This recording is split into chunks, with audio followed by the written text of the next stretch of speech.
Doctor, ఇప్పటి వరకు మనము నార్మల్ సైకిల్ గురించి, ఐయుఐ సైకిల్స్ గురించి తెలుసుకున్నాం కదా. కొంచెం ఇప్పుడు ఐవీఎఫ్ సైకిల్ గురించి చెప్తారా? ఓకే సిస్టర్, న్యాచురల్ టైమ్ మరియు ఐయుఐ ప్రొసీజర్ లో యూజువల్లీ మెడిసిన్స్ ఇస్తాము for egg development. IVF procedure లో అయితే హార్మోనల్ ఇంజెక్షన్స్ ఇస్తాము సో దట్ ఓవరీ స్టిమ్యులేట్ అయ్యి ఎగ్ డెవలప్ అవుతాయని. సో ఎగ్ డెవలప్ అయిన తర్వాత అనస్థీసియా ఇచ్చి ఎగ్ ని బయటకి తీస్తాము. మళ్ళీ ల్యాబ్ లో వైఫ్ ది ఒక ఎగ్ కి, హస్బెండ్ ది ఒక స్పర్మ్ ని ఇంజెక్ట్ చేసి పిండం చేస్తాము.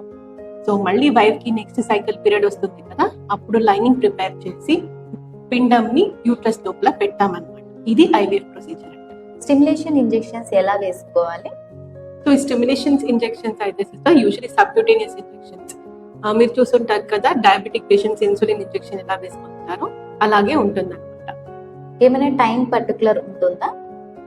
అవును సిస్టర్, యూజువల్లీ ఒక టైం ఫాలో చేస్తే, సేమ్ టైం ఫాలో చేస్తే ఇంజెక్షన్స్ కి మంచిది. సో 1 hour అటు ఇటు అయితే కూడా ఓకే. ఇంజెక్షన్స్ ఎన్ని రోజులు ఉంటాయి డాక్టర్?